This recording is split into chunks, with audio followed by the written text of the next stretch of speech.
I hope that you will be moved to help us in Tchimpounga, to help us with this work of looking after the chimpanzees and other creatures and sending them back into the wild.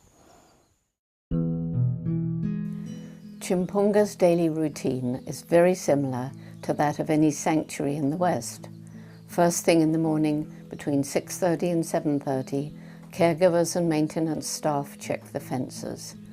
We have over 3 kilometers of fencing to check every morning before we can release the chimpanzees out into their enclosures. Groups such as Group 3 are given more enrichment in their enclosures compared to Groups 1 and 2, for they have large natural forested enclosures to roam in all day.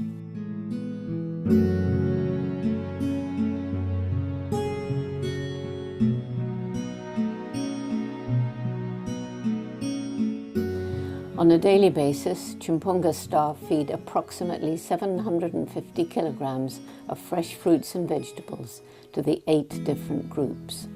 Most of this is purchased from local villagers 4 times a week. Last-minute repairs or adjustments are made to the enclosures, repairing hammocks, fixing fences and so on. We currently have over 150 chimpanzees in our care. They're divided into 8 groups, 3 located on the islands and 5 at the original site inside Tchimpounga Reserve. Group 1 is the oldest, with 26 individuals varying in ages from 15 to 30 years. Group 2 has 24 individuals ranging from 6 years to 30 years. Group 3 has 30 individuals ranging from 9 years to 17 years. Group 4 has 32 individuals ranging from 4 years to 8 years. Group 5 has 5 individuals. This is our nursery group, who are under 5 years, and they spend time with 2 older females as surrogate mothers. On the 3 islands, we have 3 groups ranging from 7 individuals up to 30 individuals. They range in age from 6 years up to 17 years.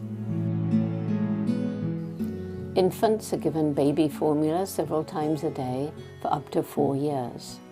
After that point, they're weaned onto normal milk and will continue to receive milk for up to 6 or 7 years. After this, they are only offered soy porridge.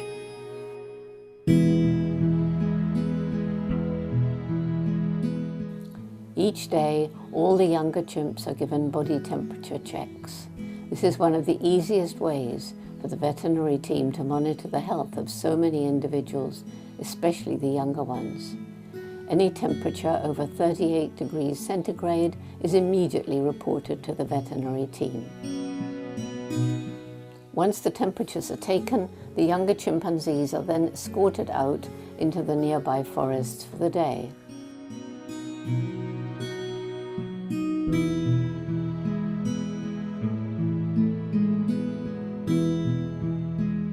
Several caregivers will stay with them, monitoring and teaching them how to survive in the forest, living in a natural environment, exposed to wild fruits, and this allows them to continue their education of living back in the forest.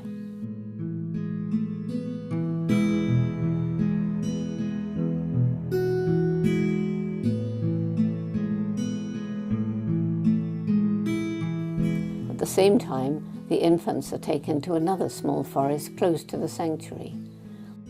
For the infants, we maintain at least 1 keeper for every 2 infants at all times. Each day they're experiencing new things out in the forest.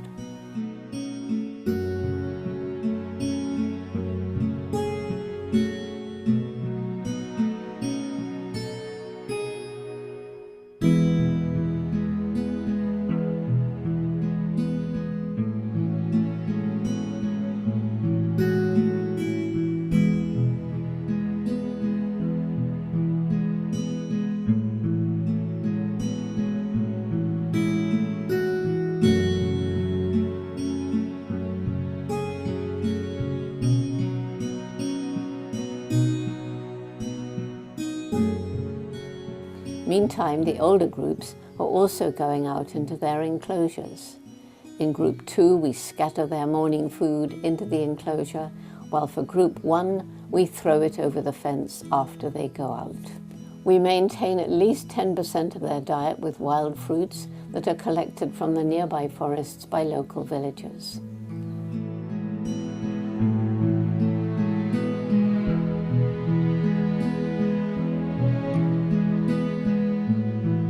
Now the caregivers split up. Some are cleaning dormitories, while others are preparing the rest of their day's food.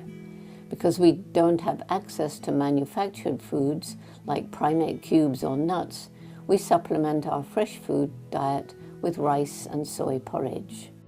Because Groups 3 and 4 are in smaller enclosures, we provide them with additional enrichment each day. Eventually, they will all be transferred to the larger, more natural enclosures on the islands. Veterinary care can also be done by caregivers. In this case, Isabel is being treated for a fungal skin infection. She agrees to be hand-washed inside her enclosure, and this is done every day for several weeks. With so many chimps, conducting health checks is a normal part of the day. On average, we're doing 2 to 3 health checks each week. Apart from the normal physical examination, blood, urine and fecal analysis, we also collect ultrasound on all their organs, ECG for heart examination, and X-rays on each of our chimpanzees.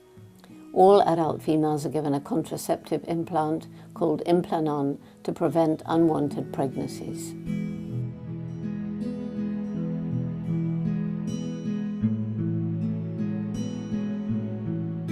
The afternoon routine is about preparing the night facilities for the evening return. The last meal of the day is scattered into their bedding in each of the rooms. Each of the chimp groups start coming back to their dormitories from their various enclosures and forests. Group 4 comes back from their forest at 5 o'clock, so they can have their body temperatures taken once more before entering their dormitory.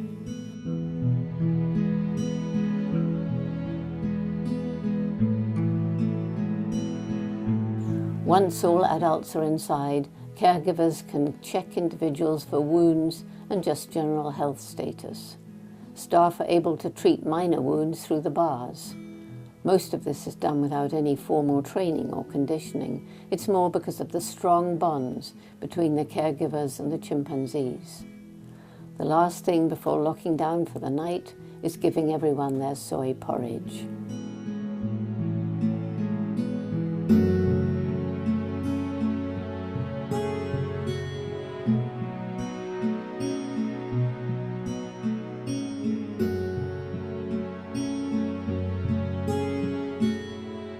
Babies are cleaned up for the night.